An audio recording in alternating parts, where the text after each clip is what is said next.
Prophète Nazir de l'église Gagneur d'âme, bonjour. Oui, bonjour. Très honoré de vous recevoir sur ce plateau. Merci.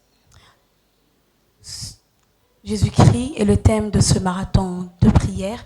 Et avec votre sous-thème, Aimer comme Jésus, vous avez ramené nos pensées à l'amour inconditionnel de Dieu que nous devons réciproquement lui manifester, mais aussi manifester à notre prochain. Et pendant votre message, vous avez identifié l'amour comme fruit de l'esprit et vous avez dit que le fruit de l'esprit est un signe d'une vraie conversion et une marque d'identification des vrais disciples. Que pouvons-nous comprendre par là?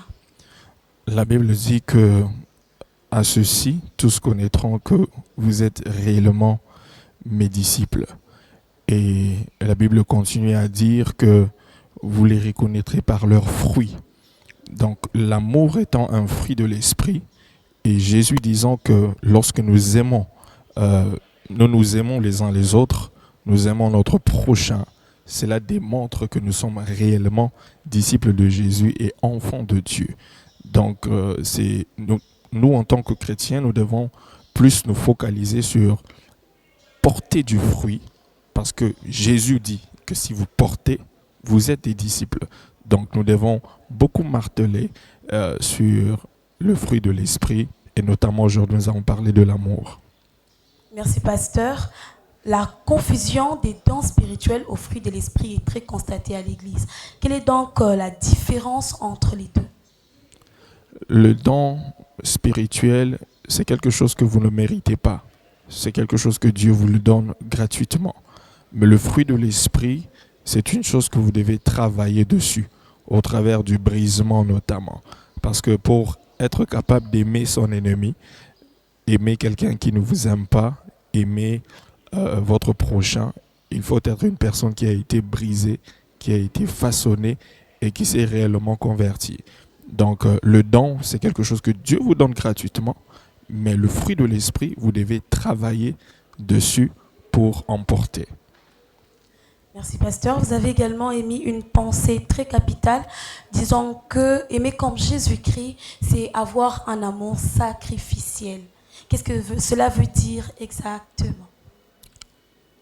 La Bible dit que Dieu a tant aimé le monde qu'il a donné son Fils unique. Lorsque vous aimez comme Jésus, vous ne pensez pas à vous-même. Vous n'êtes pas égoïste. Donc vous n'êtes pas égocentrique. Vous pensez aux autres. Vous êtes prêt à vous sacrifier pour les autres. C'est ce que Jésus a fait lorsque nous étions encore dans le péché. Christ est mort pour nous. Nous étions ennemis de Dieu. Mais malgré cela, il s'est donné, il se sacrifiait pour nous racheter. Donc, aimer comme Jésus, aimer d'un amour sacrificiel, c'est être capable de se sacrifier pour quelqu'un d'autre et ne pas toujours penser à soi-même.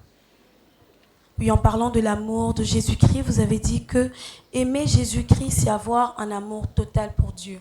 Alors, quel message avez-vous particulièrement à ces personnes qui disent aimer Dieu, mais qui passent outre la personne de Jésus? Il n'y a point de salut en dehors du nom de Jésus. Donc Jésus-Christ est le seul médiateur, la seule personne qui nous amène vers Dieu. Donc on ne peut pas vouloir, disons, aller au ciel ou le jour de l'enlèvement, voire passer l'éternité avec notre Seigneur sans passer par Jésus, parce qu'il est le seul chemin, la vérité et la vie.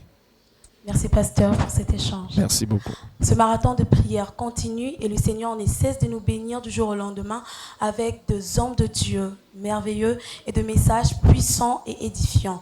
Je nous invite encore demain de 6h à 8h à l'église La Compassion Mongafula, Mama Mobutu, sur l'avenue Kaniki numéro 3.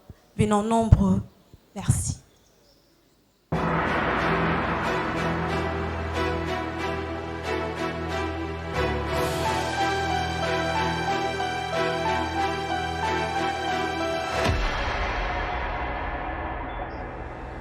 Comment le peuple de Dieu peut influencer la politique, l'économie, le social de sa nation.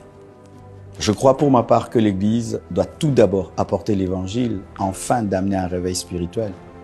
Je crois que l'Église doit influencer le social et même l'intellectuel, car l'Église doit engendrer des universités et des universitaires équilibrés, remplis de la connaissance, remplis de l'esprit, remplis de la sagesse de ce monde et surtout remplis de la sagesse de Dieu. Et surtout, pour ma part, l'Église doit engendrer des leaders intègres qui sont capables de diriger les nations et les amener sur le chemin du développement. Parce qu'il n'y a pas de développement sans leader et sans vrai leadership. Et seul Dieu peut engendrer des vrais leaders qui peuvent vaincre la cupidité, l'impudicité, le tribalisme et toutes ces choses que vous connaissez, ces travers qui sont en train de miner l'Afrique et le monde entier. Venez très nombreux écouter ces choses de la bouche des hommes de Dieu comme Pasteur Ivan, comme Pasteur Sanogo, Pasteur Grégory et moi-même. Nous allons parler du développement de la nation par l'Église. Du 6 au 10 septembre au Palais du Peuple de 17h à 20h le soir. Et le matin, nous serons en session de formation à la Compassion limitée 2e rue, quartier industriel numéro 9B. Ainsi, je vous invite très nombreux. Et Dieu, je crois de tout mon cœur, fera de nous réellement la lumière du monde et le sel de la terre.